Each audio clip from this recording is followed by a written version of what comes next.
What's up, guys? So Marius and I are here in Baltimore. There's a lot of really interesting history about Baltimore, and what really struck me about this city, it is absolutely not at all what Hollywood kind of portrays it to be. The vast majority of the city is nothing like that at all. We were invited by Sagamore Spirit to come take a look at their production. Welcome. Cheers. Look at their still, drink some whiskey with 3 other creators in the alcohol space. And what's great about this selection of people is that not only are we from different parts of the country, but also we have a lot different opinions. I have always loved rye over bourbon. So it's going to be really interesting to see how all of these opinions kind of come together, pick one bottle that will then be available to you guys. If someone poured these 2 whiskeys and said, which one do you like the most? I would say the right. So we took a water taxi to the Sagamore Spirit Distillery. Now I'm in the game, I was on the bench. First I was renting, now I'm collecting rent. First with the Beamer, now I want the Benz. Spending all the back like here I go again. So ladies and gentlemen, I'd like to introduce Brian Tracy, President of Distillery Operations and co-founder. First thing that we did was we walked into the showroom, and they have a really nice, beautiful showroom with a nice bar there, a lot of Sagamore around. As you walk through that showroom, you go into the gift shop where they have a lot of distillery only picks, obviously t-shirts and hats. Kentucky distilleries to this day, saw value in the Maryland brands and bought them up. And I always kind of chuckle, and it's a kind of an ongoing, friendly debate and discussion is what they always consider now to be a Kentucky rye mash bill is the 52% rye, and then they always refer to Pikesville. And it's like, have you read the back label? It talks about Maryland distilling. And as we walk through there, we come through a courtyard and we go into the building that houses the stills. The first barrel shortage in 2014, 2015, when we couldn't get barrels, all of a sudden we started working in a wine cooperage out of California, what they called a bourbon barrel, but we put rye in it. And barrels went from about $125 a barrel to $300 a barrel. And then they came back down, and we may see something similar next year.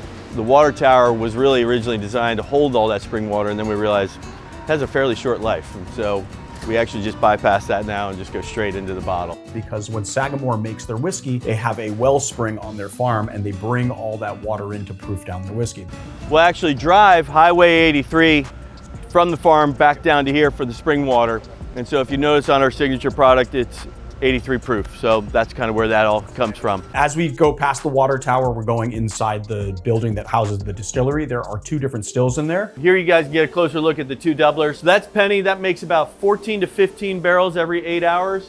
Over here is our 250-gallon pot still batch system, Edgar, for Edgar Allan Poe here in Baltimore, and that makes about a half a barrel every 8 hours. There's a nice big copper column still that is the still used to make the Sagamore Rye expressions. We were given access that nobody from the public is given access to really take a look at a lot of the experimentation that they're doing with distilling and really trying to push the envelope forward. It is very, very important to us.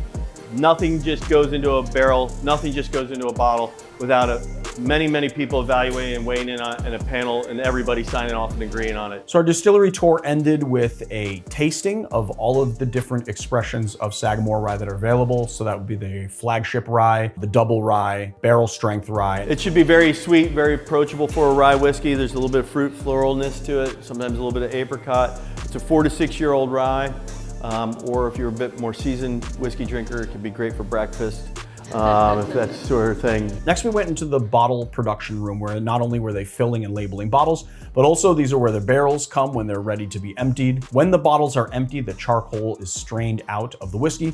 The whiskey is then piped up to the 2nd floor where it is proofed and, obviously tasted along the way, and then gets ready for bottling. After that, it was lunchtime, so we got to go to a place called Nick's Seafood. They have this really crazy crab meat pretzel with cheese on top of it, which when you look at it, you're like, I don't know how this is gonna taste. And then you taste it and you're like, it's just like completely plays against expectation. I didn't expect that I would like it, but it was really, really good. All right, guys, so here we are at Sagamore Farm. We're gonna be taking a little bit deeper of a look into how things are made over at Sagamore Spirit. But the real reason that we're here is we're all gonna collaborate on a barrel pick. So I'm really excited about that. So the farm was a gift from the King of England to the Worthington family. In 1925, a young guy named Alfred Vanderbilt had turned 21, so his mother gifted him the farm on his 21st birthday and said, follow your passion, which was horse racing. He built it up into a world-renowned thoroughbred horse racing farm. I think at the height, he had several hundred horses here. Maryland was really, really famous at that time for thoroughbred horse racing. His very, very famous horse called Native Dancer. So he won 21 of 22 races, lost one race. Big race to lose, the Kentucky Derby. I like to say Native Dancer left a really big hoof print. Get it? Thank you, you guys laughed. Kate loves my jokes. Not only did they have an outdoor track, but they also had a quarter-mile indoor track that they would work the horses out on as well. So there's two things that you can do or not do. If you see a branch that's low and you want to see me get hit with it, don't say anything or just flag me and say, hey Chad, there's a branch that's about to hit you. So the spring house was built in 1909, and it's just a very small stone house. Yeah, so what we do with this water, like Marcus said, limestone is a great filter. So comes up, takes out all the stuff that we don't want in the water. So one of the things that we do, every teammate goes through it, and a lot of our guests do it, is what's called a plank. So what you want to do is get your hands both on there and come in low and then fall down. And so that's awesome for content. At the end of the day, we were ferried by tractor to a rick house on the property. Now this is one of 3 rick houses, and it's the smallest, most intimate one. Oh, hi there. The other 2 are actually secret location rick houses. Nobody knows where they are. Welcome to our aging barn. So this is our kind of show barn. It's made of wood, very traditional. Fits about 2,200 barrels. If we're gonna inspire global passion for Maryland Rye whiskey, we can't think 2,200 barrels, we gotta think much bigger. We have a second and third aging barn, one that fits 22,000 barrels that is full, and the other one fits about 42,000 barrels. You ready for this? All right, I'm gonna have to clean my palate, but yeah. Yeah, so you guys have water. If you guys wanna spit, you can leave. I'm kidding, I have spit cups if anybody wants to do that. The barrel pick was an interesting process because we had those 4 very disparate opinions on whiskey. This 163 and 170 might be out for me. I don't like 163 at all. I liked 170, but I thought it was pretty It's just standard. low. Yeah, 173 is definitely my favorite. I was just like, I'm not too big of a fan. It's too delicate. And what I found interesting about it is that we had 4 expressions that we were choosing. The same 2 expressions were eliminated immediately by everyone across the board. I have always loved rye over bourbon. I like 173 because it punches you in the mouth. So the 2 that made the cut were 158 and 173. We had to go through a lot of talk, but finally we all came to a consensus. If someone poured these 2 whiskeys and said, which one do you like the most? I would say the right. So of the 2 expressions that we're gonna pick, 173 was really heavy on the rye grain. So you really got that peppery mid palate that you got with the other one. It was less sweet, and then it had that malty ryeness. Now I was really on the side of 173 for most of the tasting. So like we all decided in this bottle, like what are we going for? So that's always the $1 million question. Do you go for what you guys like?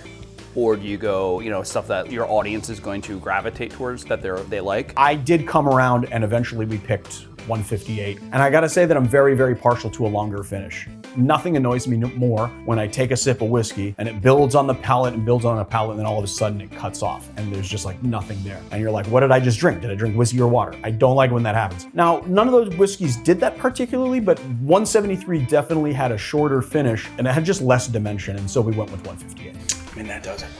It's a really good finish, right? It's a really long finish. Yeah, it's it does. still going now. I still feel that pepper right in the back of my throat now still. We picked our barrel pick. I think you guys are gonna really like it. I have all of my friends about me that helped me with this, and it's gonna be amazing. Her father